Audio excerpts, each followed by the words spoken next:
नमस्ते दोस्तों। पिछले वीडियो की तरह मैं इस बार भी आप लोगों के सामने आधुनिक भारत के एक विशेष टॉपिक जिसका नाम है यूरोपियों का भारत में आगमन के बारे में डिस्कस करने के लिए आया हुआ हूं। पिछले वीडियो में हम लोगों ने बात की थी पुर्तगालियों के भारत में आगमन और उनके रहन सहन, व्यवसाय, इसके बारे में। आज की वीडियो में हम लोग बात करेंगे भारत में आने वाला दूसरा यूरोपीय तथा भारत से जाने वाला पहला यूरोपीय। लेकिन इसके पहले मैं पिछली वीडियो में किए गए 2 क्वेश्चंस का जवाब दे दूं आपको। पिछली वीडियो में मैंने पूछा था कि किस गवर्नर जनरल को औरंगजेब ने देश से निष्कासित करने का आदेश दे दिया था। इसका जवाब है सर जॉन चाइल्ड। चूँकि 1688 ईस्वी में सर जॉन चाइल्ड ने मुग़ल बादशाहों के सारे बंदरगाहों की घेराबंदी और साथ ही साथ हज यात्रा पर जाने वाले यात्रियों को रोकने लगा था, जिससे नाराज़ होकर के मुग़ल बादशाह औरंगजेब ने उन्हें देश से निष्कासित करने का आदेश दे दिया था। दूसरा क्वेश्चन था मेरा कि कोलकाता की स्थापना किसने की थी। कोलकाता की स्थापना जॉब चार्नाक ने किया था। उन्होंने अंग्रेज़ी बस्तियां पश्चिम बंगाल के हुगली से हटा करके 1690 में कोलकाता में बसाई थी। अब हम बात करेंगे वो यूरोपी जो दूसरे नंबर पे भारत में आया, लेकिन भारत से सबसे पहले चला गया, वो था डच। डच जो है मूल रूप से हॉलैंड, वर्तमान में नीदरलैंड के निवासी थे।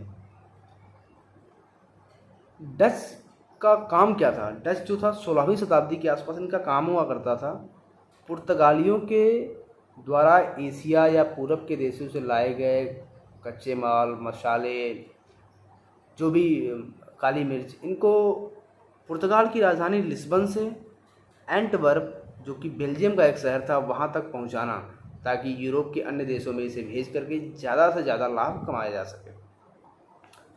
अब इनका ये काम था, लेकिन कहीं ना कहीं इनके मन में एक चीज़ खटकती थी कि क्यों ना हम भी पूरब की तरफ जा कर के व्यवसाय करके डायरेक्ट लाभ कमाएं। इन्हीं सब भावनाओं के कारण इन्होंने जहाजरानी और नौसेना निर्माण में उस समय आमूलचूल परिवर्तन किया और इन्होंने एक विशेष तरह की जहाज़ बनाई जिसका नाम था फ्लूट शिप। फ्लूट शिप की सबसे बड़ी खासियत क्या थी कि फ्लूट शिप वजन में बहुत हल्का था और इसे चलाने के लिए बहुत कम लोगों की ज़रूरत पड़ती थी, जिसके कारण ये पुर्तगालियों से कहीं आगे निकल गए जहाज़ निर्माण के मामले में, क्योंकि पुर्तगालियों के जहाज़ ज़्यादातर औसतन भारी और ज़्यादा लोगों की ज़रूरत होती थी उसे चलाने के लिए। ये तो था जहाजरानी और नौसेना निर्माण में। दूसरा कारण क्या था? 1609 में और 1614 ईस्वी में हॉलैंड की राजधानी एम्स्टर्डम में क्रमशः exchange bank and credit bank of Amsterdam की स्थापना से यूरोप के वाणिज्य का एक बहुत बड़ा केंद्र बन चुका था एम्स्टर्डम, जो कि हॉलैंड की राजधानी थी। इसके साथ ही साथ एक डच नाविक था जिसका नाम था कॉर्नेलिस डी हाउटमैन, जो 1556 ईस्वी में पूरब की तरफ कूच कर दिया। क्योंकि पूरब के रास्ते की खोजने की ज़रूरत थी नहीं। मैंने पिछली वीडियो में आपको बता चुका है कि वास्को डी गामा ने कैसे पूरब की दिशा में अर्थात भारत की खोज की थी। अब उसी रास्ते the cape of good hope, Hind महासागर होते हुए ये भी पहुंचा पूरब की तरफ। लेकिन ये पहुंचा कहाँ? 1596 में सुमात्रा एवं Bantam, Sumatra Indonesia, Bantam western end of Indonesia पहुंचा। और वहाँ से जब वापस लौटा तो डच के लोगों के मन में हुआ, ऐसा लगा कि हाँ, हम भी व्यापार कर सकते हैं पूरब के देशों से। गरम मसाले, काली मिर्च, अन्य कच्चे माल ला करके हम ज़्यादा से ज़्यादा मुनाफा कमा सकते हैं। अब इन्हीं सब बातों को ध्यान रखते हुए सन 1602 ईस्वी में डच संसद में एक बिल पारित हुआ जिसने डच ईस्ट इंडिया कंपनी, जिसका नाम वोक, उसकी स्थापना हुई। और डच संसद ने इस कंपनी को आने वाले 21 वर्षों तक पूरब में व्यापार करने, आक्रमण करने, शासन करने की आज़ादी दी। तत्कालिक जो इस कंपनी की प्रारंभिक पूंजी थी वो 6,500 गिल्टन थी। अब जब डच अपने देश हॉलैंड से भारत की तरफ निकले तो भारत में ये कहाँ पे आए, कैसे आए, इसके बारे में हम बात करते हैं। भारत में इन्होंने सबसे पहले 1605 ईस्वी में अपनी फैक्ट्री बनाई मसूलीपट्टनम, आंध्र प्रदेश में। 1610 में इन्होंने पुलिकट, तमिलनाडु में बनाई। 1616 ईस्वी में इन्होंने सूरत में अपनी फैक्ट्रियां बसाईं। 1641 ईस्वी में वेमिलीपट्टनम में इन्होंने अपनी फैक्ट्रियां बसाईं। 1645 ईस्वी में करिकल में इन्होंने पांडिचेरी में अपनी फैक्ट्रियां बसाईं। 1653 ईस्वी में इन्होंने चिंसुरा, और 1658 ईस्वी में इन्होंने कासिम बाजार, वेस्ट बंगाल में अपनी फैक्ट्रियां बसाईं। 1663 ईस्वी में इन्होंने कोचीन, केरला में अपनी फैक्ट्री बनाई। जब शुरुआत में डच आए थे तो वो पुर्तगालियों से बिना किसी विवाद के व्यापार करना चाहते थे। तो इन्होंने भारत के पूर्वी तटों पे अपना व्यवसाय फैलाने की कोशिश की। पश्चिमी तट पे देखेंगे अगर आप मैप में, तो जो भी था तट, चाहे वो गुजरात का तट हो, चाहे वो बॉम्बे का हो, गोवा का हो, इन सब जगहों पे पुर्तगालियों का कब्जा था। और पूर्वी तटीय इलाकों पे अपनी बस्तियां बसाईं डचों ने। बंगाल में अगर डचों की बस्तियों की बात करें तो बंगाल में डचों ने पहली फैक्ट्री पिपली में बनाई। बाद में उन्होंने वहाँ से दूसरी फैक्ट्री बनाई बालासोर में। लेकिन 1653 ईस्वी में बनी उनकी सबसे बड़ी प्रमुख फैक्ट्री जो थी वो चिंसुरा की फैक्ट्री थी। जो 1653 में उन्होंने चिंसुरा में फैक्ट्री बनाई वो उनकी प्रमुख फैक्ट्री रही। उससे उन्होंने काफ़ी ज़्यादा पैसे कमाए।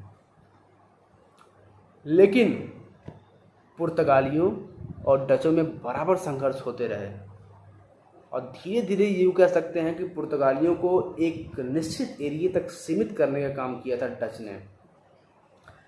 ये नहीं था कि डच केवल भारत तक ही सीमित थे, डच भारत के समीपवर्ती इलाकों में भी उन्होंने जीता, जिसमें आता है अम्बोयना की विजय। अम्बोयना को 1605 ईस्वी में इन्होंने जीता। अम्बोयना मतलब इंडोनेशिया का एक शहर। 1619 ईस्वी में इन्होंने मशाला द्वीप, जो इस समय वर्तमान में मलुक द्वीप के नाम से जाना जाता है, उस समय भी ये जायफल और लौंग की खेती के लिए प्रसिद्ध था। 1658 ईस्वी में इन्होंने श्रीलंका को पुर्तगालियों के हाथ से जीत लिया। 1641 ईस्वी में इन्होंने मलक्का, वर्तमान में मलेशिया को इन्होंने पुर्तगालियों के हाथ से जीत लिया। धीरे धीरे पुर्तगाली राज्य, पुर्तगाल के अधिकृत में जितने भी क्षेत्र थे वो डच उनसे जीतते गए, क्योंकि डच की नौसैनिक शक्ति पुर्तगालियों से कहीं ज़्यादा बेहतर थी। जीतते तो गए लेकिन गलतियां भी करते गए। अब हम बात करेंगे कि डचों ने फैक्ट्रियां तो बसाई लेकिन अदुर्गीकृत फैक्ट्रियां बसाई। डच ने जितनी फैक्ट्रियां बसाई उसमें सिर्फ एक, जो पुलिकट में गैलरिया फैक्ट्री थी, सिर्फ वही दुर्गीकृत थी। बाकी डचों के द्वारा बसाई गई सारी फैक्ट्रियां अदुर्गीकृत थीं।